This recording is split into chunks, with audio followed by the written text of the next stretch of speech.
if we do it like that. Right, okay. Ready to roll?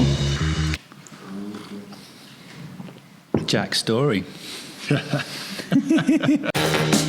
Welcome to the Swifty podcast, inspiring positive change through design, innovation, and technology. Okay, welcome to the podcast today, everybody.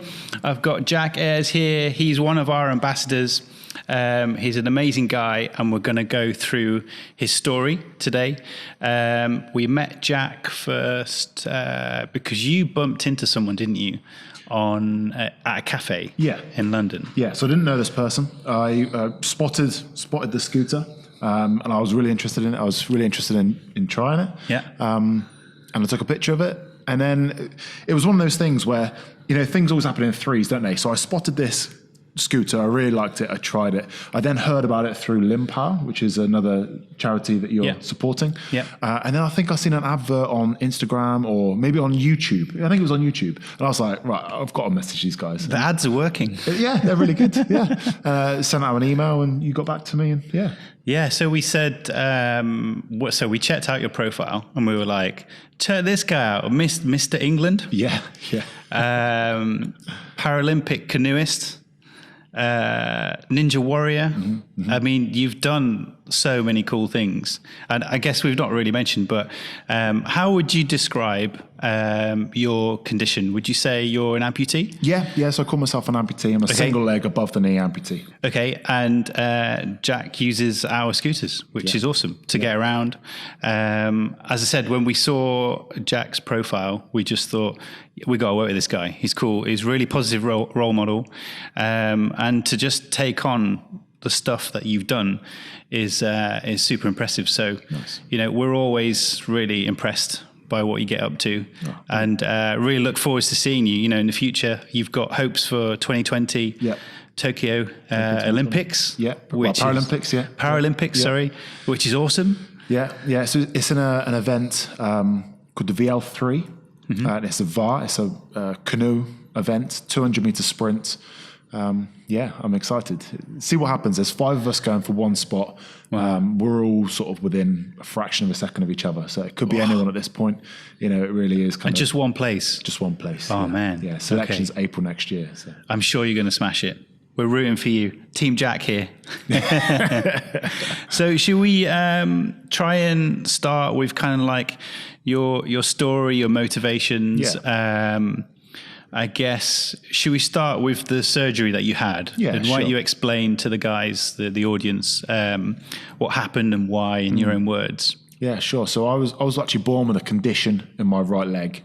It's a condition called PFFD, proximal femoral focal deficiency. Basically a deficiency in the femur and the hip joint. The leg just didn't develop properly, just didn't grow properly. It got progressively worse through my childhood. Ended up having my hip rebuilt. I had like wire and metal work kind of put in there to stabilize it. There was lots of different operations that they tried, and there's lots of different operations that they offered me to try and correct the condition. Because like I said, it was getting progressively worse. I'd kind of made the decision by the time I was about 13 or 14 that actually, all these operations is just kind of wasting my time. Just amputate it. Yeah. And I really felt quite strongly about it. Just cut it off, get rid of it. So from your very early age, you knew you had a condition. Growing up, you were like, okay. Yeah. So like I said, it got progressively worse. So by the time I was about 12 or 13, it was pretty bad. The leg was quite short. It was quite withered. It was underdeveloped. It was very weak. It wasn't very strong at all. I walked with a limp, which gave me a lot of backache, which gave me hip ache and all the rest of it. So I knew there was an issue there. I'd started to see a consultant.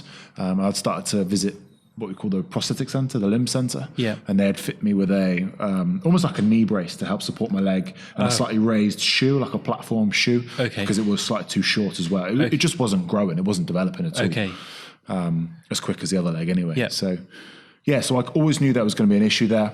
I didn't know what to do. I didn't know what the options were. So I'm talking back in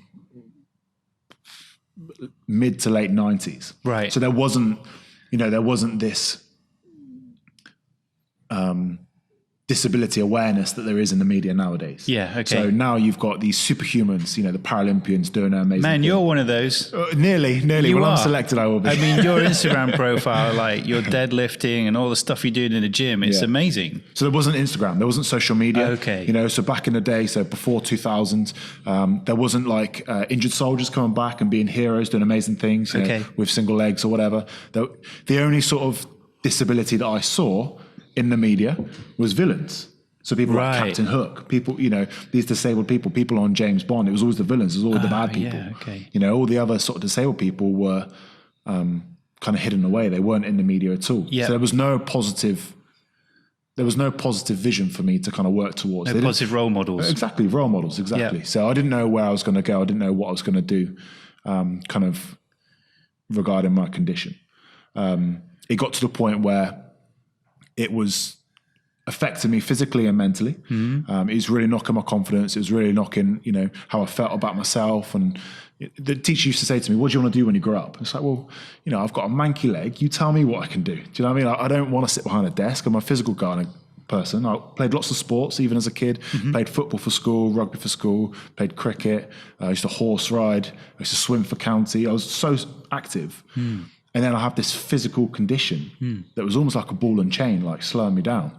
And what am I going to do? Like, you tell me what to do. So anyway, I made the decision to cut it off, amputate it. And what age were you then? They originally told me that I was going to be 18 because they wanted to wait until I finished growing. Mm-hmm. I was 6'2" by the time I was 16.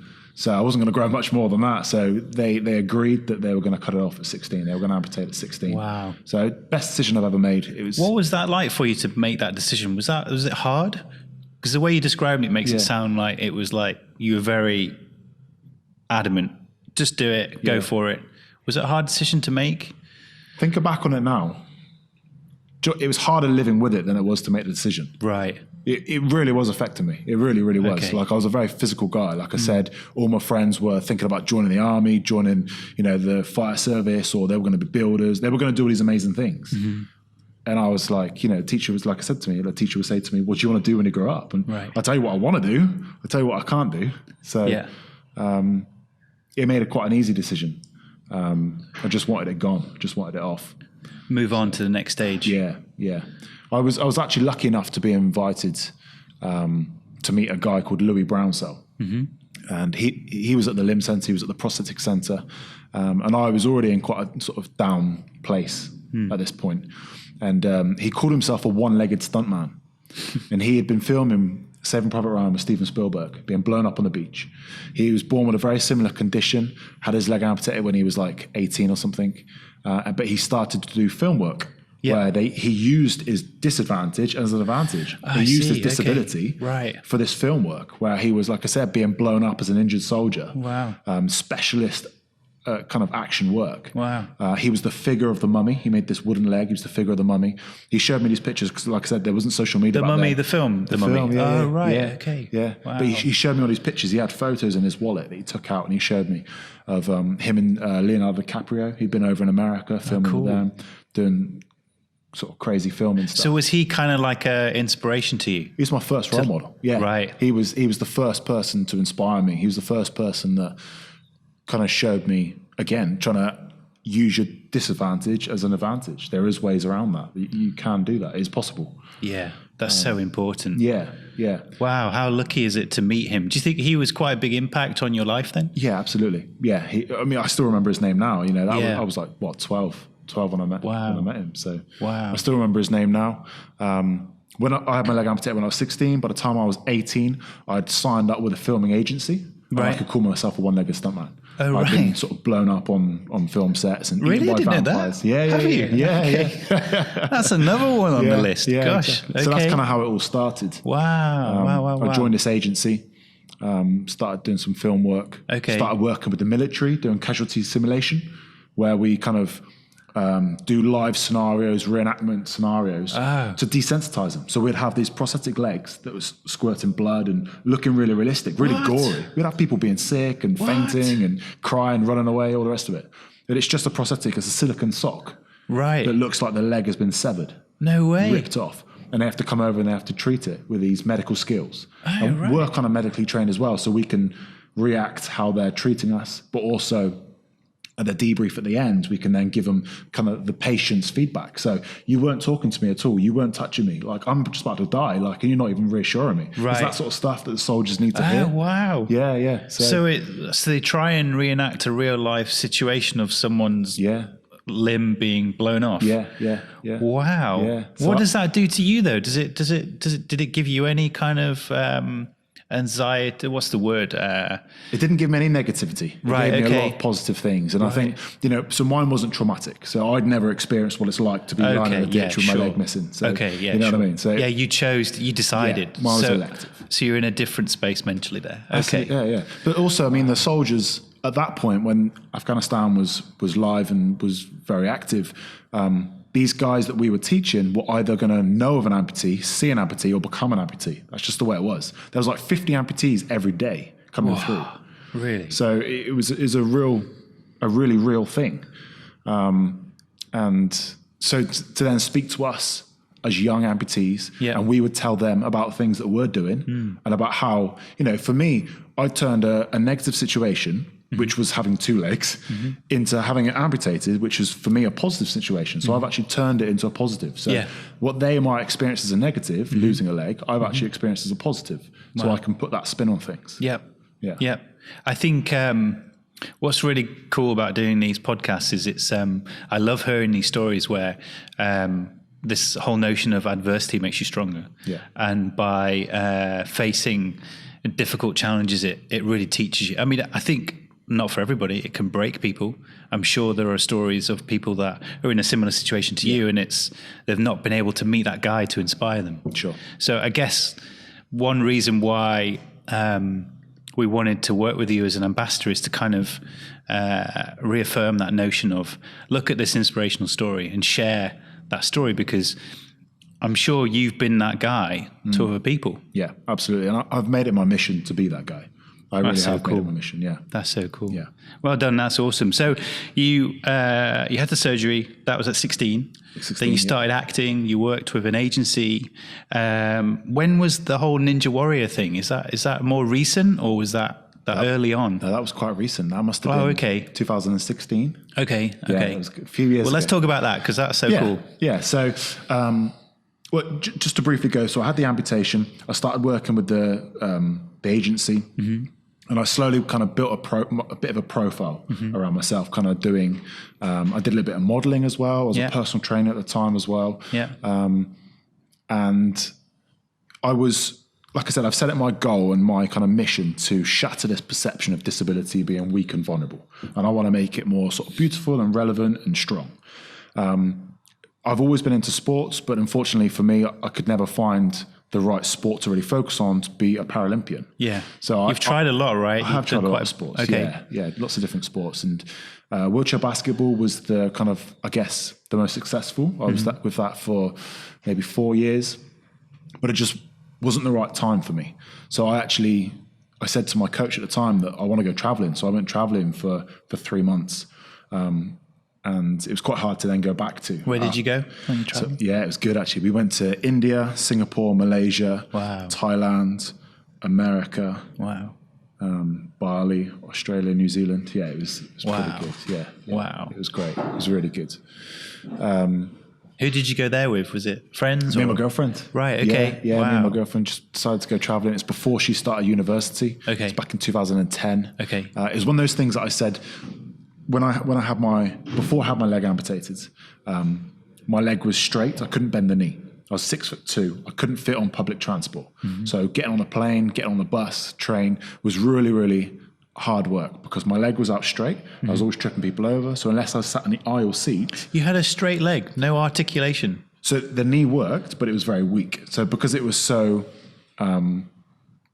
withered and not very strong, it wasn't formed properly. So it would give me a lot of pain. It would dislocate. Oh, I see. Okay. Yeah, it just wasn't very strong. So they ended up sort of locking it straight in. Oh, I see. Okay. So I kind of said that as soon as I had my leg amputated and I got the opportunity to travel, I was going to go backpacking. I was going to travel the world and broaden the mind. Yeah, I mean, that's a story in itself. I'm sure Well, I'm saying I'm sure. I don't know, but you know other people that are amputees. Do you find that it is restrictive? Would other people travel, or is that something that not many do? Or I don't know a huge amount of amputees that have backpacked, travelled. Okay. Amputees obviously go on holiday and they go abroad, but it is a different story backpacking. Yeah.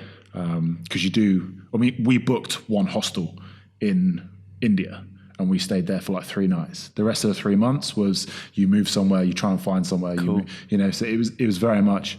It was hard work. It was really hard work. I was on crutches the whole time as well as a big bag. It was a challenge, but that's what I wanted it for. 3 months is a doable amount of time, but it very much sounds like you do take the challenge, between the team and you just go for it. Yeah. Is that something that your situation has created? Has that fostered that mentality with you? Is your scenario of being an amputee created that? Like if you were able-bodied from birth, do you think you'd be the same person? Yeah, it's an interesting question. It's a good question. I think that I definitely felt before my amputation that I almost missed out on quite a lot of life. Right. Okay. So I felt like I had a lot to catch up on. Okay. So when I had my leg amputated, I had a bucket list, at the age of 16 saying, I want to travel, I want to do this, I want to do that. Yeah. And I was literally ticking it off with the leg. So the first thing I did actually was I had my leg amputated. Unfortunately, I caught an infection in my leg, went back into hospital for 2 weeks with septicemia and MRSA in my stump. No. And as soon as I came out of hospital... MRSA, that really awful... Yeah, it was a fleshy disease. It was opening the bottom of my stump up. Yeah, it wasn't good. And as soon as I come out of hospital for the second time, there was a fair literally just down the road from the hospital. And I couldn't fit on a bumper car before because my leg was straight and because I was 6'2", I couldn't bend my leg. Right. So as soon as I had it amputated, I got on the bumper car. So there's a picture of me, literally bandaged, still stump all wrapped up in bandage on a bumper car because it was one of my bucket list things to do that I wanted to do. Oh, wow. So, yeah. It seems like it has built that mentality. Yeah, I guess so, this strength that you have. Because it does come across, you've got this like force of strength, like of this will. What's the word? Yeah, it's like a will. It's like a will to strive to achieve and attain your goals. And it's really infectious. It's cool. Like I think we've only personally met twice. Yeah. Right? You came here the first time and it very much came across. And I think it's so cool. It's really cool. Great. Oh, thank you. Appreciate that. It's good to share. So take us through after the surgery then, because we've covered a little bit of like the film career and stuff, but there's so many other really amazing stuff like the Mr. England stuff. I've got this little list here. Yeah. And then we'll try and work our way up to like current activities with the games and that kind of stuff. Okay. So came out of hospital. Wasn't sure what I wanted to do, but I was very inspired by the amputees that I was then surrounding myself with the agency. Yeah. Some of the things that they had done, lots of different stories. Some of them were injured in sort of Northern Ireland, been blown up, whatever. So I had crazy stories. A lot of people kind of motorbike accidents. And I guess I was inspired by the challenge, and I wanted to build a bit of a profile about me. And that's when I decided to become a personal trainer. Yeah. So I really wanted to kind of shatter this illusion of disability, and I wanted to be what I thought at the time was the first amputee personal trainer. It's what I wanted to achieve. I became a personal trainer. I had a strong client base. Originally, I was based in a place called Wells near Glastonbury, near the festival. But then I moved to Bournemouth and I set up set up my own business there. And so were you personal training able-bodied clients? Yeah. Oh, both able-bodied and okay as well. I had a lot of clients coming to me that had perhaps had injuries or just wanted a little bit of advice or wanted me to be able to relate to them and get a bit of advice that way. Okay. So built up this personal training business. Personal training was really good because it means I can kind of pick and choose my own hours, which allowed me to go to London to do the film work. I started with an agency called Models of Diversity. Right. And they started as a charity actually, and they're basically a charity that find that more diverse models within the fashion industry. Okay. So whether that's plus size models, models of color, mature models, models with disabilities or whatever. So I soon became one of their sort of key ambassadors in promoting change. And Angel Sinclair, who's the CEO of Models Diversity, really supported me. I started to do fitness modeling because that complemented my work as a personal trainer. And I made it onto What's fitness modeling like for apparel Topless. brands? Oh, okay. No, yeah, it's a topless modeling, six pack out and all this sort of stuff, oiled up. That's proper motivation to get a six pack right. If you're going to be on camera and it's not quite there, or that pizza. Yeah, exactly. Oh exactly. no, why'd I have that pizza? Yeah. So, yeah, I mean, and it complemented my work as a personal trainer as well. Yeah, so okay. I was then able to use that as then marketing tools. So, Okay. So at that time, did you have you were still trying these different sports? No, I'd kind of given up on the sport. Not given up, but I'd kind of tried as many sports as I thought I could. Right, okay. By then. With the hopes of going professional with those sports? Yes. Okay. Yeah, so I was personal training, started doing a bit of modeling, did the fitness modeling, got onto the front cover of Men's Health, which is a massive tick in the box for me. I was then introduced to some sort of like fashion modeling photographers and designers, and they basically said, look, there's a link in the market here, like you need to explore, because there's disability is just not represented in the fashion world at all. So I got quite heavily involved in that. I was the first amputee to walk at New York Fashion Week. Oh, wow. I worked at Milan. I walked at Moscow. I walked at London Fashion Week a number of times. Well, what a crazy transition good, from where you came from that surgery to then. That's it. I mean, before... Catwalk show in New York. Wow. Yeah. So before, I used to wear 2 pairs of trousers just to hide my leg because I was so ashamed of what it looked like, the withered, the ugly, the freakiness of it. I hated it so much. I used to wear 2 pairs of trousers. Yeah. So to then, number one step, to stand on the front cover of Men's Health in just a pair of boxers, show it off, and then to be on a world stage, like walking on a catwalk in front of the world's media. The world. Yeah. So yeah, absolutely. They were milestones for me, and it's something that I'm very proud of. But you didn't stop there. You didn't stop there. No. You're like, this ain't enough. So I was then at the NEC Close show in Birmingham. Okay. And I was given a talk on body confidence, and that's when I was approached by the Mr. England talent spotters. Okay. And they said, look, have you ever heard of the Mr. England? So I said, no, never heard of it. What is it? They explained what it was. It's basically a competition around the modern man. Yeah. And they test how you come across in the public eye. So you've got like a social media round, you've got a public vote round, there's a charity, there's a fitness element to it, there's a photo shoot. You have to do catwalks in suits, you have to do catwalks topless, you have to do public speaking in front of a live audience, you have to answer questions, there's general knowledge. There's so much behind it. So we think you've got potential. We want you to apply for it. And I applied for it and I won it. You won? I got the title. So I was the first amputee to 2018? 2017. 17, okay. Wow. Yeah. Gosh. Yeah, so for me, it was like a really good platform to really get my message out there. Yeah, totally. So the fashion side of things, the fitness side of things, that role model side, it was a fantastic platform. Are there other ambassadors like yourself out there doing something similar, or are you kind of like one of the only ones that's out there championing the mantle of all of what you're offering as inspiration, health, fitness, Olympic dreams, ambitions, Mr. England? Like, is there anybody else out there doing what you're doing? I'm not sure. I think I've got a lot of different kind of bows. Yeah. Ribbons to my bow, whatever the expression is. But because I have got the personal training side of things, so that coaching side. Yeah. I have got the fashion, and then I've got the fitness, and now I've got the professional sports side. So there's lots of different angles. Whereas I think a lot of other people would perhaps just zone in on one angle. Yeah, sure. So there's like Paralympians out there. They're immense role models. Yeah. Like incredible stories behind them. Yeah. But they've just focused on sport, which is great and what most people do in life. It's just that I say that I've been lucky enough to experience a lot of different, I could be looked at as a jack of all trades, master of none, but no, man, you've got the accolades there. I mean, winning what you've won and doing what you've done is that they're all big ticks. They're not then jack of all trades. We need to change the expression, don't we? Can't quite think of the way to change it, but it definitely needs changing, the definition. So let's talk about more recent objectives and more recent. So let's talk about the games. Like you won the European and World Championships, right? So I got bronze at the Europeans and I got bronze at the World Championships last year.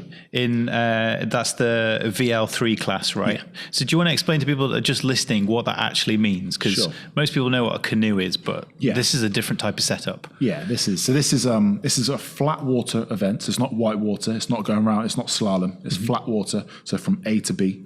It's a sprint event. It's 200 meters. We're in a canoe. So the difference between a kayak and a canoe is they're both long, but a kayak is paddling on both sides, whereas a canoe is just on one. So I canoe. So VL3, so a VAR. VAR is for the V, and that's a style of boat, a type of canoe. And then the category is 3. So there's category 1, 2, and 3. So category number 1 would be the most severe disabled. So that would be like quite a high break spinal injury. So you can't use any of your torso or legs at all. Okay. And then VL2 would be perhaps quite a low break. Okay. And then VL3 is a single leg or double leg amputee. Okay. Yeah. Okay. So do you always have 3 categories in Paralympics? Yes. Okay. So you've got 1, 2, and 3 men's canoe, 1, 2, and 3 men's kayak, and then also 1, 2, and 3 women's canoe, 1, 2, and 3 women's kayak. Okay, so is the difference between the kayak and the canoe the sides that you paddle on? Yeah, is that the difference? Much, yeah. So with the kayak, you have the double paddle. Yeah. And with the canoe, you have the single. Yes. Yeah. So do you just?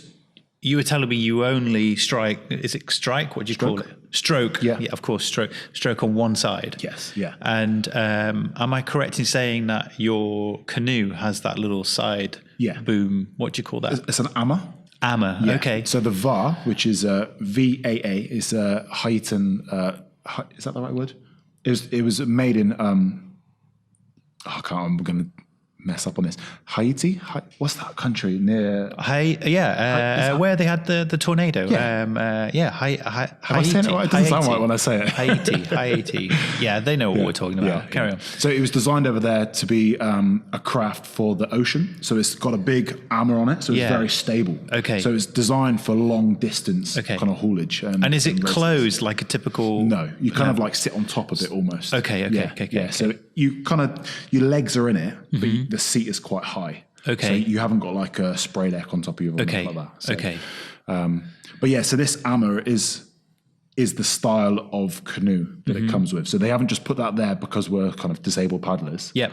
It is the style of boat that we paddle. Yeah, I'm familiar with that type of a boat construction when you see like fishing boats in like the Philippines and like Malaysia and Thailand. That's right, yeah. It's a similar kind of construction. Exactly. And so the benefit is you can just paddle on one side. So actually the Brits are the only people who paddle on one side. A lot of other countries, a lot of other nations will what you call switch. So they'll do like 3 on one side and then switch the other. Yeah. But that kind of switching time is a fraction of a second lost. Yeah. Whereas we can just keep putting it down on one side. Okay. And you don't lose any time is the theory behind it. Okay.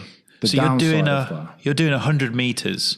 200 meters. 200 meters. What kind of time can you, are like the normal times for 200 meters? I'm probably averaging about maybe 52, 53 seconds, which is okay. Okay. I think the guy, Kurt, who's an Australian guy who won this year, got 47. Wow. So he was very, very quick. It was quick conditions, very warm water. I think that was slight tailwind as well.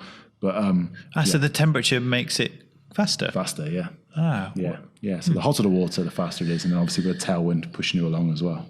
Yeah, okay. I guess that makes sense. Wow. Yeah. So if the water's hotter, I never thought about that. Yeah. So is that the same with swimmers? So in colder water, do you swim slower? I guess so. I'm not sure about swimming. I'm not sure because I think a lot of like competitive swimming pools would probably be the same sort of temperature. So I'm not sure if that's like if that's a variable or whatever. Maybe they try and keep it standard. So I used to do a lot of water skiing. Yeah. And you can feel the difference when the water's cold because it's a lot harder. Yeah. It's almost icy. I guess if the molecules of the water are moving slower because they're colder, then I guess you'd get more surface drag or friction. Maybe that's something how it works. And then so if it's warmer, then it would flow faster and probably butchering this and someone's going to... There's my scientific water knowledge for you. Apologies. Okay, cool. So that's a VAR. You say a VAR. Sure. And you were telling me last time when we were together that your stroke is in a J curve. Sure. Is that correct? Okay. Yeah. So one of the only downsides with stroking just on the one side is the boat ends up coming off to one side. Yeah. Because you're going to constantly drive the boat perhaps to the right if you're paddling on the left. So you do something called a J stroke, which is where you make a shape of a J. Yeah. Because you forward drive and then push it out, and it just corrects the boat each time. Right. Okay. So it pulls it back in a little bit. Yeah.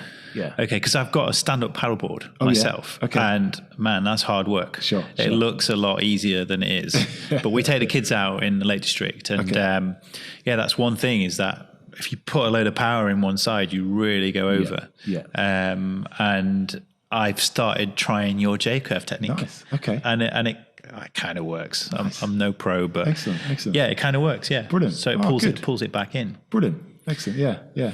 Cool. So you won the champs, and then do you want to take, for the people that are listening, take us through the whole process of like you getting involved in the Olympic team, Sure. How that happened, and kind of like your hopes and dreams for Tokyo 2020. Sure. Yeah. So super exciting, by the way. Yeah, I mean, it is really to be like to like. First of all, like most people would be super happy being, a stuntman in a film and going on a set. And then it's like, you go on to the next one. It'll be like Jack for president next. Yeah, maybe. Yeah, you see, there we go. Yeah. So how did it even start? I think I was quite heavily involved in the Mr. England at the time. I was living in Bournemouth. I had a strong client base. I was keeping myself pretty busy, but I really enjoy being outside. I really enjoy being on the water. I used to do a lot of water skiing. Yeah. So one of my clients was a manager of a lake. Yeah. And we used to exchange time. So I used to train him in the gym, and then he used to kind of give me tokens to have a couple of sessions on the water behind a boat. Okay. Where he would teach me how to water ski. Was this in Nottingham? This was in Bournemouth. Oh, you were still in Bournemouth Still in then? Bournemouth at this time, yeah. So I used to do a lot of water skiing. I used to do a lot of open water swimming. And then one of my other hobbies was kayaking and canoeing, just on the rivers and on the ocean. And I was part of a club called Poole Harbour Canoe Club. Okay. And they basically received an email saying, look, we're looking for kind of disabled athletes with the kind of carrot of Tokyo 2020. Do you know anybody? And obviously it was passed straight on to me. I quite like the sound of it, and I have always had a dream of being a Paralympian, being involved in a professional sport. Yeah. And it really interested me. It really intrigued me. And I said, okay, let's see what happens. Even though I'm really busy and I'm focusing on my business and I'm focusing on the Mr. England and I'm traveling around doing things, let's see what happens. And I went up to Nottingham, which is where they're based. Yep. British Canoeing are based. Yep. And I was there for a week, and I went on a trial. And I loved it. And they said, look, you've got potential. Let's see what happens. If you're willing to relocate and move up here, then I'd like to invite you onto program. And I was like, okay. So, yeah. How long was that process from meeting them for you to then decide and then move to Nottingham? So they put you on a week trial. Yeah. And after that week, they invite you if you get through. And then they put you on a 3-month trial. Okay. Where they want to see you once a week. Yeah. To make sure you're still on track. Okay. And then after that 3 months, it's either take it or leave it now. Right. So you can either relocate and join the program, or do whatever you want. Wow. So you spent 3 months there and you were like, this is my thing. I'm going for it.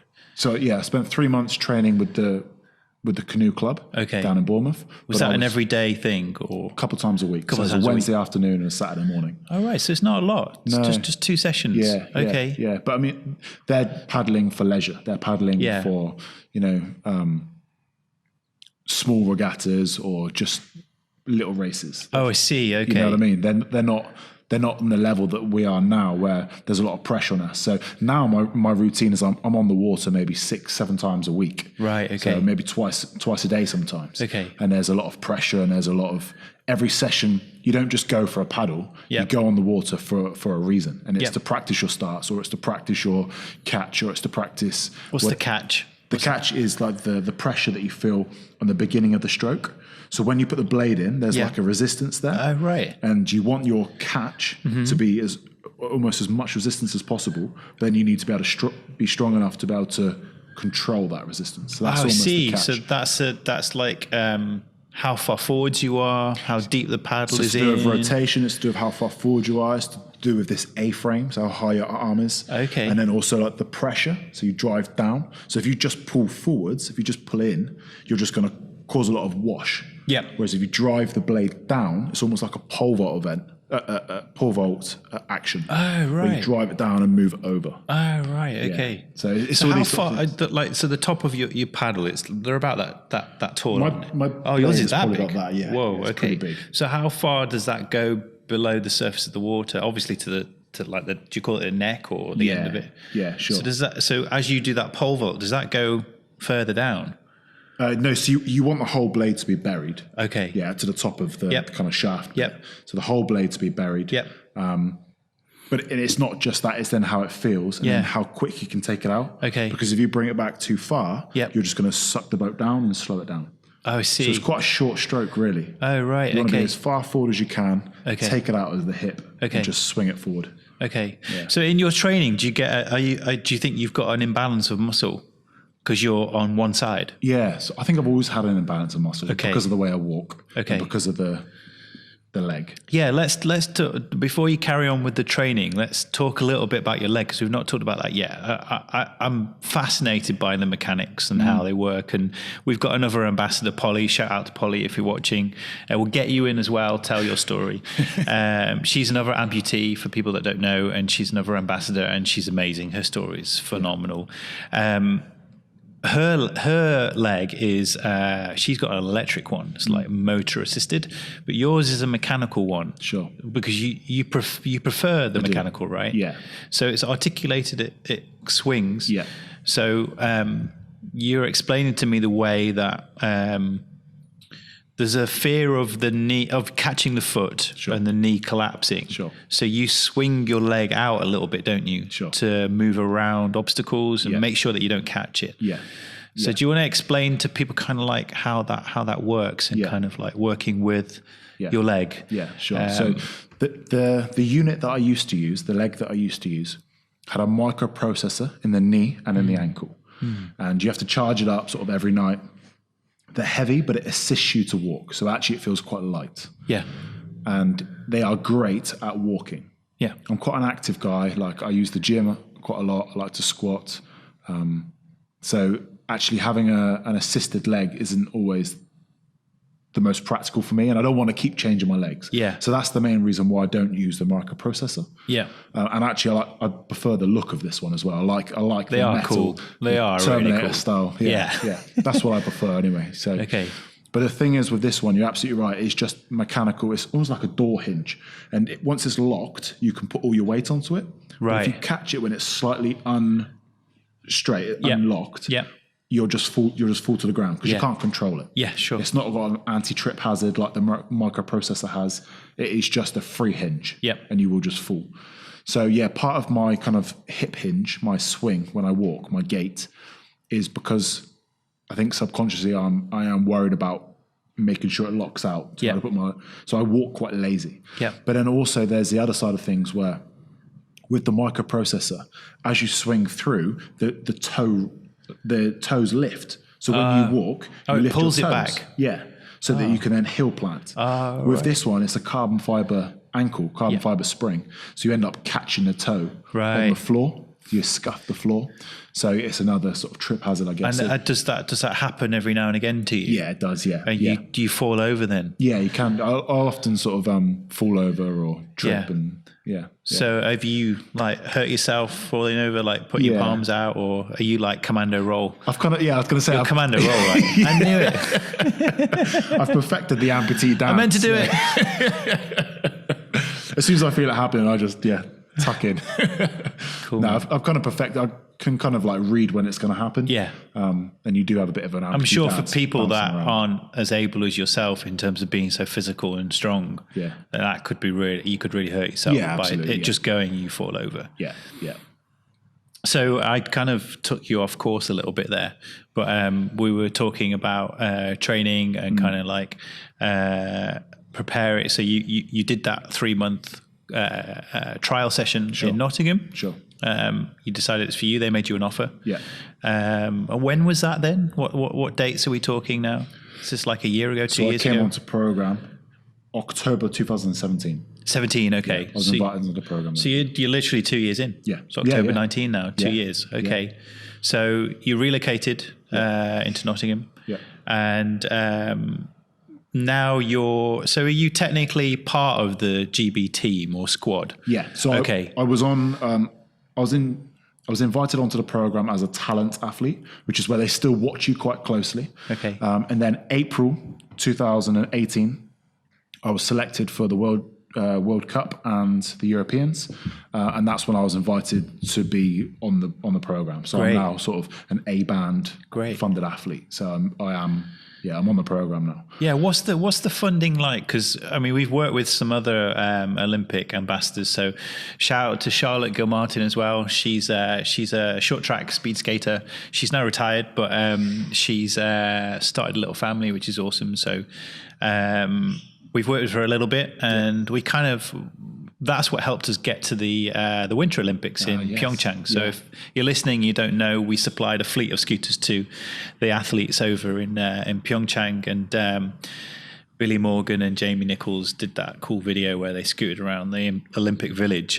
But what I was leading up to saying was, we know that there is this kind of the whole funding element of being an Olympic athlete is pretty tough, right? It's not mega money. It's hard to get by, and if you don't make it and you get dropped, then it's devastating, right? Yes, absolutely. So talk a little bit about that, about how you've managed that transition, and kind of like, because you had your PT business before. Sure. And I guess you've had to put that on the back burner a little bit to focus. Absolutely, yeah. So personal training business was going really well in Bournemouth. I told all my clients, look, I've got this thing that I just really want to do, really need to do. They're all very understanding. I moved some of them online so that I could train them and give them information online, which was quite a nice way of doing things. But I'm a practical kind of guy. I need to be there in the gym with them really to make it really work. So yeah, it's definitely kind of on the back burner. I've parked it for a little while. I made the decision to move, so relocated to Midlands. So I was living in Leicester to start with. The girlfriend was working in Leicester, so it just made it a little bit easier. And I was traveling to Nottingham every day. Came on as talent, trained really hard, had a great coach, and then I was, amazingly selected for the Europeans and the World Cup. It wasn't unexpected, because I kind of had it in me that I knew what I was doing and I knew that I was on the right track, but it was definitely straight in at the deep end. So I hadn't been on the full program yet. I'd not been, mixing with the other athletes or the other Paralympians that have been doing this for years and years. Were they in the European and World Championships as well? Were there other UK? Yeah. Okay. Yeah. So how did they do? Did they? Yeah, pretty good. I think one of my competitors, Dave, he got gold at the Europeans. Oh, right. He's a British. Yeah. Right. So he won gold. And then he got fourth at the World Champs when I got So we've got a strong team in this event. Our team is stacked. Right. Absolutely stacked. It really is. We're all doing really well. There's not one person on the team who hasn't won a medal. Okay. Yeah. Wow. Over the years. Wow. It is pretty stacked. So, which is exciting for me to surround myself with great people. Well, it'll push you all on, right? So, yeah. And I guess you've got the mentality to let that fuel you and push you forwards. Absolutely, yeah. That's super cool. So I wasn't really kind of mixing with these guys when I got selected. So I really did go straight into the deep end, but I embraced it, and it was something that I was, immensely proud of, and it was something that I learned as much as I could through those experiences. Then did another selection race, and that's when I was selected for World Championships. And that's when I got the bronze medal, which again was 2018 was the best year in terms of competitive sport. I couldn't have hoped for much better. It was incredible for my first year. Absolutely incredible. This year, there's been a couple of ups and downs, just in terms of level of expectation. Yeah. So last year, was my very first year in the sport, and I expected this year to come back in and be where I left off. Right. Whereas this year, there was a few things that I needed to iron out in terms of race day performance and levels of expectation. But then also, you know, the other guys had been training just as hard as me, and they've made improvements as well. So, you know, unfortunately this year I wasn't selected for World Championships. I went to the World Cup in Poland. But it was awful weather. It was so windy, massive winds, big waves. So I didn't perform as well as I could have or should have. So this year has been a massive learning curve for me. Okay. Massive. And when the guys were in the World Championships, I was kind of at home training for 2 weeks. Yeah. Just really zoning in on the things I need to change. And I feel like I'm in a really good place now. Okay. Is that through the training that you've been doing? Yeah, absolutely. Yeah. So could we move on to that a little bit? Because I've got a note here to talk about, like, I wanted to cover like what your kind of training program is, nutrition as well, like, and then also like recovery. And for the guys at home who are listening to this, you know, the explain kind of like in the gym, like the lifting work that you do, and how like I'm still fascinated how you're able to squat. With the fact that that's an unaided, articulated knee. Yeah. So is the pressure all on one side? A lot of it obviously, is. Right? Yeah, a lot of it is. Probably about 70% through my left side. Right. And then 30% is more probably there for balance rather than anything. My hip is so underdeveloped. There's no muscle structure there at all. On the right-hand side. So a lot of scooting's been helping that, Scooting's been helping that, Right, we'll come on to that in a bit, because that is a really interesting area in terms of what scooting can do for you. And there are a number of sports professionals out there that are using scooters now for strength and conditioning. So let's come on to that, but let's go over your training, your nutrition, because I'm really interested to hear. And also the fact that, so when you were 16, you had the surgery. I mean, what are you, like 90 something kilos? Yeah, about 95. 95. You're a big guy. That's a lot of muscle mass there. When did you start putting that on? Is that more recent years, or have you always been naturally, because you were 6'2", right? Yeah, 6'2". So have you always been quite a broad muscle mass body type? Yeah, I think so. Yeah, I've always been that. Quite a broad sort of guy, especially when I left hospital and they put me on this kind of rehabilitation scheme. They gave me a free membership at the gym. Okay. And I worked quite closely with sort of fitness instructors at the gym. And obviously, I guess with their lack of knowledge, the only things they thought I could do was upper body weights. Right. Which is fine for me. I didn't mind that. Okay. So from the age of 17, 18 upwards, I've always been kind of pushing weight. So I've always had a level of strength, a good level of fitness. So I guess, but so lucky now to be kind of on the British Canoeing program, because they are a massive power team. Are the guys like you, are they similar kind of weight and size? We're 95 it's plus. a power sport. So, you know, everyone's looking to build strength and speed. It's fast twitch, isn't it? Yeah, because it's only 200 meters. That's it. Yeah, 50 odd seconds. Yeah, but the team behind us that are supporting us, you know, we've got strength conditioning, we've got strength conditioning coach, that is, we've got physios, we've got sports psychologists, we've got lifestyle performance, we've got a personal coach, we've got a head coach as well. Lifestyle performance coach. Yeah. What's that mean? Like how to conduct yourself and? Yeah, I mean, any sort of questions you have about life outside of the sport, I guess. Okay. So things like me trying to like manage my personal training business outside of dealing with a full-time career as a canoeist.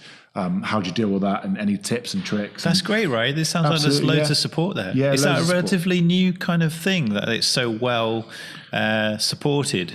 I think so. I think it's probably a big push for it. I mean, they are a very professional sort of company. I can't comment on how long it's been around or if it's a new thing or not. But they're very, very supportive. Like everything you need is there.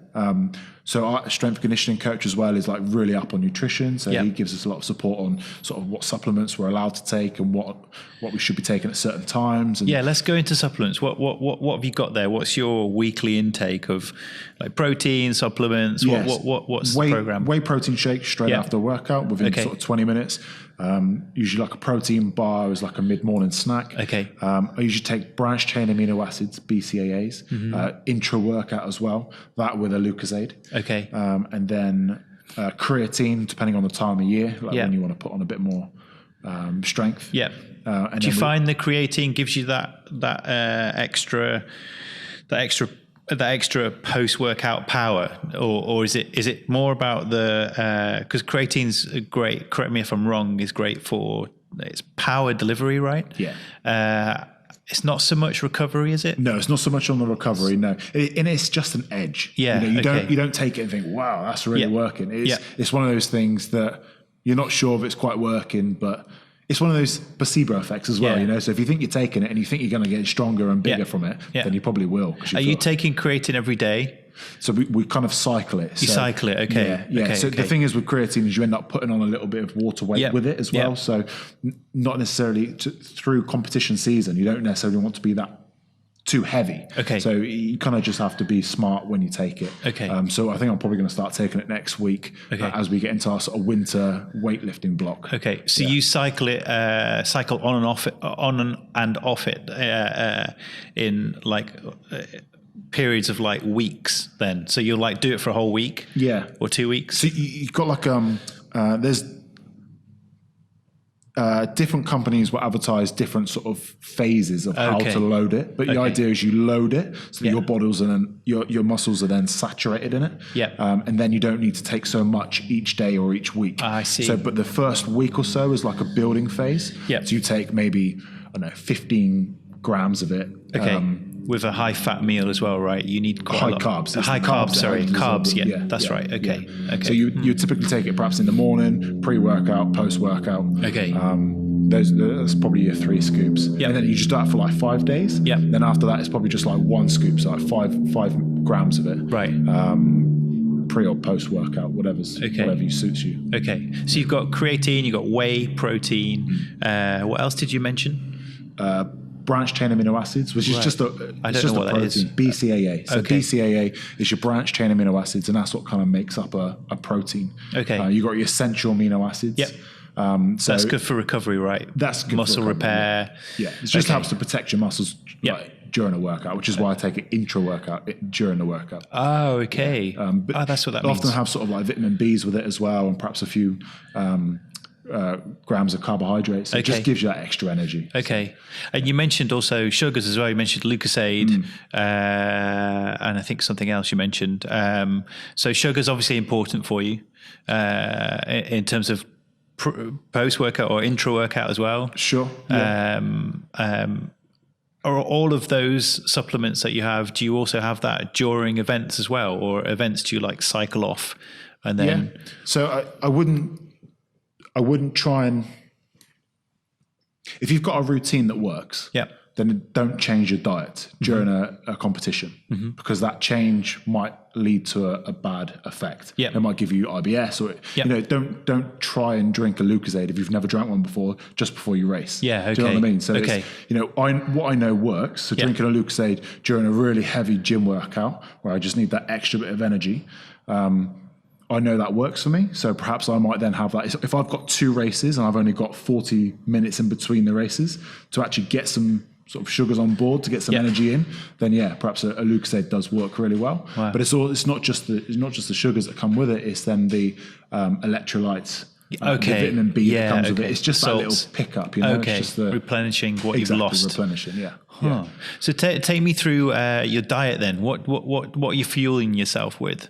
So this is one thing that we will change sort of in season, out of season. So I'm now out of season, and the emphasis for the next sort of 6 weeks or so is what we call hypertrophy, so building a bit of muscle. Yep. So my calories will go up. So my calories now are about 4,000. They're probably about 4,500 when I start next week. Okay, so that's more protein or? No, I try and keep it a mix. So probably about 60% carbohydrates. Really? Okay. Yeah, a lot of carbohydrates. 60%? Yeah, 60% of that 4,500 calories will come from carbohydrates. Okay. So it's quite high. 60 to 70% that is. Yeah. And then your fats and then proteins there as well. So yeah, I mean,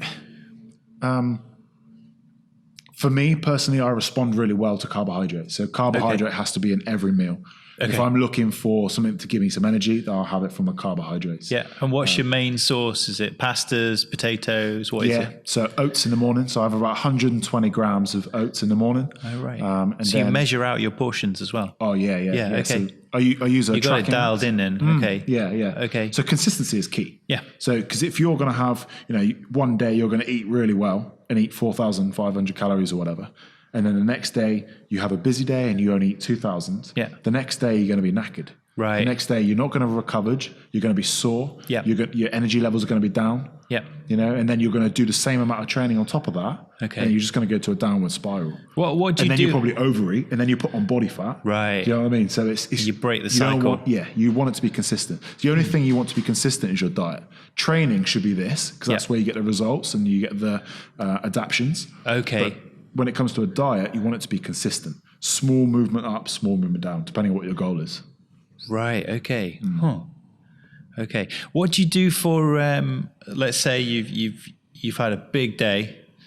I'm terrible at this. I go too far sometimes, and I break myself, and then I'm really sore for a few days. Right. Yeah. What's your top tips for recovery like that?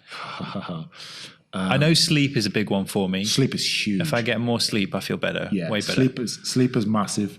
Nutrition is huge as well. Making sure you get enough water on board, enough carbohydrates to refuel your muscles as well. For me, doing like an active recovery. So if you've done a big gym session and the next day you're planning to have off, but you're really, really sore, actually if you go and do 20 minutes, 30 minutes of really low, steady state cardio or really lightweight, it just helps to flush it out. Yeah. That can really help as well. That's what I've been doing. I've been doing a few lengths swimming, then sauna, and then the showers in the gym are really hot, but they've got a hose pipe. Right. And I've started unraveling the hose pipe. Everyone thinks I'm mental and having a really cold after. Brilliant. And I had Adam Adshead on the podcast last week. He's my jiu-jitsu coach, and he's got a cryotherapy chamber. Okay. Oh, wow. And it's pretty cool. Went down to minus 120. What? Wow. For 3 minutes, which is great. Have you ever tried cryotherapy? No, I've never tried it. No. It's not that hard actually. Okay. And I thought it'd be way harder. I thought I'd be like, teeth chattering, but it wasn't. Well, you wear gloves and you wear socks to stop your little pinkies chilling. But you just feel so great afterwards. It's amazing. You get like a rush of, I guess, a bit of adrenaline and a bit of endorphins will kick in, and you have a kind of like your body goes into like an autoimmune response where it produces I'm probably butchering this as well, but it's I think cold shock protein. Yeah, I don't know what that exactly is, but it's great for reducing inflammation and recovery. So I've been doing that and it's really helped. But you're training, how many times a week are you training then? So again, this is something that we cycle. So we do like 2 heavy weeks, and then we'll do a light week, and we'll do a medium, and then heavy. So we kind of go up and down all the time in terms of workload. And the idea is you're going to have an incremental increase in performance. Yeah, I mean, so if you work really hard for 2 weeks and then you have a week off, it just gives you time to recover. So when you then hit it hard again, you've got the energy to do that, and you're not too sore. You're not too Okay. But, these ice baths are really good. I try and take an ice bath once a week. Oh, right. Similar idea. There you go. Okay. Yeah. But some of that is for physical change, but a lot of that is that mental kind of. You've done it right. Patience. You've kind of like you've because it like I did one last night after the sauna, and you got to go on your arms a little bit first, then your legs, and you're like, cool, come on, and then as soon as you get it on your head, you sound like you're going into some kind of shock because you're just breathing crazy. But if you just control the breathing, that's it. then you can get it under control. Yeah. And I think a minute of controlling your breathing, then it's okay. Your body adjusts to it, and you feel it, and you feel so good afterwards. It's great. I've not done a proper fully submerged ice bath. I've done one at home in the bath, but you can't quite get fully submerged. So what do you do? Have you got like a proper it's just a bath. Oh, literally just your bath at home? Literally just a bath, yeah. Okay. 3 bags of ice. Okay. It's like £3. So Okay. quid a bag. Yeah. And just do it once a week. Okay. And I've built up to, I'm like 17 minutes now. 17 minutes? 17 wow. minutes, yeah. Wow, that's it's long. Really, it's really, really good. Right. But I don't feel cold when I'm in there. To start with, it burns and it hurts. Yeah. But then you get over it. Yeah. But the whole 17 minutes, I'm not shaking. But as soon as I get out of the bath, I'm like shaking. I'm like hot water bottle and looking for a hoodie. I'm shaking. Yeah. It's because I've almost like switched off, you know? Okay. Have you seen, have you heard of the guy Wim Hof? Wim Hof, yeah. Have you followed his stuff? Yeah. We talked about it with Adam last week. His stuff is amazing. It's incredible. What he does. I mean, have you tried his breathing techniques? I haven't, you know. I think I'd like to try it, but I think it's a bit hard to do on your own watching a video. I think you kind of, I think it's one of those things. It'd be great to do like a session with a Wim Hof instructor to really. I mean, you explain. It sounds like you've done it. Have you done it yourself? Yeah, that's so it. So you've got to try and suck your abdomen in, right? Yeah, yeah. So he talks about filling his stomach, and then his chest, and then his head. So every breath is like. He talks about these 3 parts, right? And I think you do it for like 30 breaths, and then all your breath out. Yep. And then you hold for as long as you can with no oxygen in your lungs. You hold for as long as you can. Right. I did like 3 minutes with no air. And then you take a deep breath in and you hold for another 30 seconds. Do you not go lightheaded? Yeah. Oh, you do? Yeah. You're just like that's the kind of euphoric sense, right? Yeah. That's where. And you do it like 3 or 4 times. Wow. So it's pretty incredible. It's really. Yeah, I'd actually quite like to do that. Yeah. I've done quite a lot of meditation stuff. Like if I'm like struggling to get to sleep at night, I've got a little routine I go into, and I'm asleep like that, like literally asleep really quick. I really do think it works. Yeah, absolutely. I think it does. Just stilling your brain, stilling your mind, trying to have a positive thought process. Yeah. Is really. I think that helps with recovery as well. Yeah, because like just the day-to-day nonsense that you have to deal with. Of life, can just get too much, and you're looking after your mental state is so important. And it's something that's become quite a subject of discussion in the last couple of years, and it's great, right? And I think that's what's really interesting about yourself is that it's not just this physical thing, but you've had to overcome this mental thing as well. And it's really good to share that story and hear how you've, the adversity that you've faced. Most people don't face that in a day-to-day basis. And to look at where you've come from and gone to, it is really remarkable. Oh, good. And I'm not just saying that to try and, blow your ego up, but it really is. I really mean it with every ounce of the word. It's really remarkable to see. So, I think we're over an hour now, aren't we, Jamie? Okay. Sorry, not Jamie. What am I doing? Oh, sorry. Does that hurt? Sorry, Sol. Jamie was our last. Shout out to Jamie if you're watching. We miss you, man. Sol's doing a great job as your replacement. He's awesome. We're an hour over, so we should really try and. There's 2 things we need to talk about, and one thing's really important, and that's the whole kind of the whole area of discrimination for amputees. And I think part of your positive role model is really important to balance that with not just the positive stuff that you do, which is great, but also the negative that's out there. Yeah. And how this is a good platform to talk about it. This is a good platform to educate people. Yeah.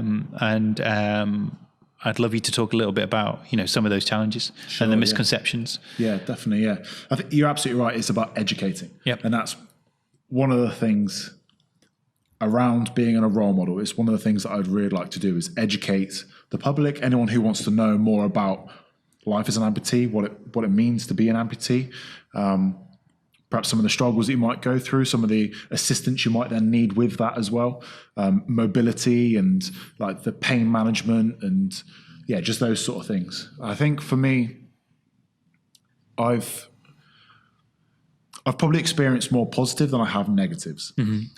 Whenever I put something on Instagram, I might get one negative comment, but then all the rest is like inspiration. All the rest is like, thank you for doing this and thank you for inspiring us. And I get a lot of inspirational. I get a lot of positive feedback. Yeah.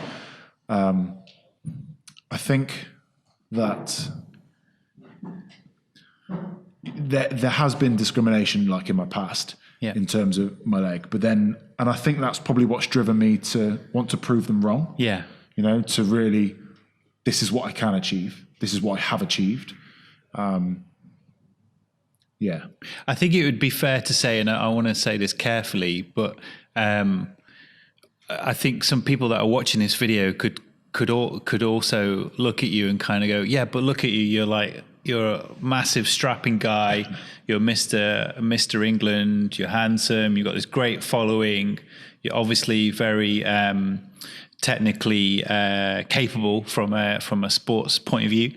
What about the other people out there that aren't? So I think you've been lucky in that sense, haven't you? That you've got all that going for you. And I think if you were to give advice to other people that maybe are less fortunate, what would that advice be? That's a great question as well. I think, and that's not taking anything away from you. I just think it's good to try and paint a fair perception of the challenges out there. Absolutely. I think if you think about it, if you're getting really deep about it, if you think about it, actually, I was born with my condition. Yeah. I was actually born with my disability. Yeah. So everything that you kind of painted there, I've worked for. The fact that I'm now physically fit, on top of being born with a disability, that's like chalk and cheese. Yeah. Like I've ignored what the stereotype is. I've ignored that label around my neck of disabled, and I've achieved what I wanted to. Yeah. The same in the modeling, like chalk and cheese, modeling, disability, beautiful, ugly. That's that's the stereotype of it. And I've tried my hardest to shatter that. So it's about mindset. It's about what you want to achieve. And there's a lot of people perhaps that I've met along my journey who might be in a similar situation as me, but they've got the kind of victim mentality. It's that, this is what's happened to me. Yeah, that's a kind of, I think that's kind of what I'm trying to get at, I guess, in a roundabout way is how do you, we have to try and balance the idea of like inspiration can go so far, but that victim mentality can be so easy to hold on to as a crutch. Yeah, absolutely. It's like, how do you break that? Yeah, it can always become an excuse as well. And I don't like saying, my all my t-shirts, my personal training t-shirts was "What's your excuse?" That's what my personal training business t-shirts were. That's cool. So you can form your own excuses, can't you? You can kind of create your own reason not to do something, and that's fine, but that's on your head. That's on you. Like, no, it doesn't affect anyone else. If you say you can't do something, that's totally down to you. You know what I mean? Whereas it's also the other way. Like, I want to do something, and I'm the only person that can actually make that happen. You can't help me do it. No one else can help me do it. It's about me just got to make that decision and go for it. And I think that's the difference. It's just it's a state of mind. Like, there's a lot of guys out there in far, far worse conditions than me.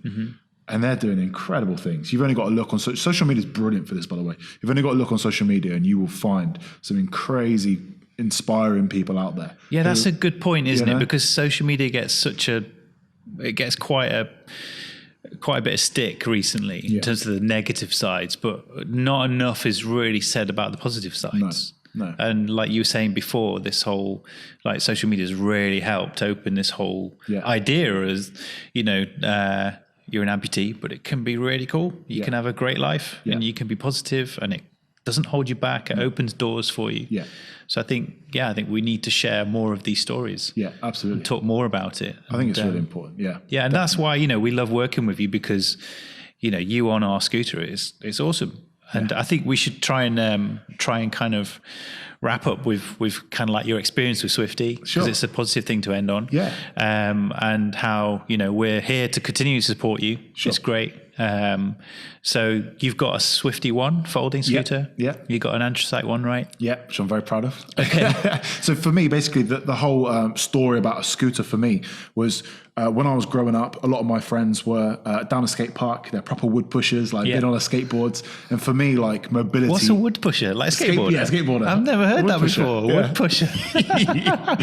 Whereas like me and a couple of my mates were on these JD Bugs, these micro scooters. And I had an orange JD Bug. And it was my way of travel. It was my it was my mobility. It was everything to me. Okay. And as I got older, it got to the point where I had to stop using it. Right. And then I got my car and all the rest of it. So when I was actually in London and I was in excruciating pain, and I sat down in a cafe, and this guy turned up with a scooter, and I was just like, this is weird. Like, I need one of those. Like, I need one of those. Like, I used to have a scooter. And it was a Swifty. And it was a Swifty. So I took a photo of it and I asked him about it, where he got it from. And I took a picture of it and I went back and I Googled it, what it was. And then something else happened. Literally a couple of weeks later, something else happened what popped up on the Limb Power page. Yeah, Limb Power okay. charity that you're supporting. Yeah. I think they were doing, I think it was Kira and perhaps Polly. Yeah, were on that's these right. scooters. Yeah. And Shout out to Limb Power. Hi, guys. We support Limb Power, great charity. And it was something that I was like, oh, these are the scooters, or this is a similar scooter. I don't think I'd put the two together, that it was the same scooter at that point. Okay. And then something came up on YouTube. An advert came up on YouTube, and that's when I was like, I need to contact these guys. Yeah. I sent you the email. Yeah. And I use my scooter every single weekend. That's awesome. I've used it around. So the biggest thing for me was, as an athlete, when we go to these competitions, it's a 2,000 meter regatta lake. Usually we're based at the bottom. That's where our boathouse is. And then the where we have our food is at the other end. So we're walking over 1,000 steps every single day at a competition. When amputees walk, they get sauna. They get rubs and sores. They get bad backs, they get hips. Your socket sits on your hip bone, Between my legs, yeah. Right, okay. So for me at the time, I was like, look, I need... This doesn't make sense. Going to a competition, this is like everything that I trained for. I was training a whole year for this competition. Yep. Yet I'm walking around getting sore and not performing properly because I'm then sore from walking. Yeah. I can't necessarily ride a bike. I find it really uncomfortable because of the seat. And I'm not going to sit in a wheelchair. Yep. That's just not what I do. Yep. So these scooters, I was like, ding, light bulb moment. Cool. And that was the idea behind it. Wow. Why I wanted to contact you. But I've used it literally every single week. That's so great, when man. my girlfriend goes for a little jog or goes for a walk, I'm on my scooter. Yeah, I've seen the videos. They're great. Through the forest. Yeah. It's like I'm on like a chariot. I'm absolutely loving it. It's brilliant. But then there's the other side of things as well, where I can see the importance of using these scooters because it's helping to develop my right hip. Right, okay. It's actually helping me to build trust in my leg. Right. Because if you think about all the leg that I drive with is my right side, my prosthetic side, my affected side. Yep. My sound leg is on the platform. On the foot plate, yep. On the foot plate. Okay. So that's getting a really good workout. Yep. And actually that's the same movement as I got in the boat. So I'm driving through the leg, which is just coincidence. Great. But then with the right-hand side, I'm driving with my leg. I'm driving with my hip. Okay. But I'm building that gluteus trust. maximus, you're firing. That's it, yeah. Okay. Yeah. And that just the swinging of my leg going through that full range of motion doesn't happen. I'm either sat in a boat, sat in a car, or I'm squatting and my hip flexors are just getting tighter and tighter. Yeah. So to actually go through a full range of motion is fire fantastic. those groups is good, right? Absolutely. That's Absolutely. great. But then also on top of that, it's building the trust in the knee. To be able to put all your weight onto a leg to then drive backwards, you're building that trust, that proprioception of where your foot is, where your leg is. Yeah, okay. The prosthetic leg. Okay. It's a fantastic training tool. It's brilliant. On top of it being great fun. And cool. And cool. Well, listen, man, on that note, let's finish there. That's a good thing to finish on. Thank you very much for coming in. If you want to check out Jack, mention your handles, so Twitter or Instagram. Sure. So Instagram is at Jack Eyers. That's spelled JACKEYERS and then GB. And then my Twitter is just at Jack Eyers. Okay, let's give him some support in the lead up to 2020 games. We'll do this again, man. Yes. Loved it. Thanks for coming in, really. Cool. Thank you. Thanks for listening, everybody. I hope you enjoyed that. Like, share, you know the usual. And we'll see you next time. Cheers, guys. Bye. Nice. Cheers, dude. That was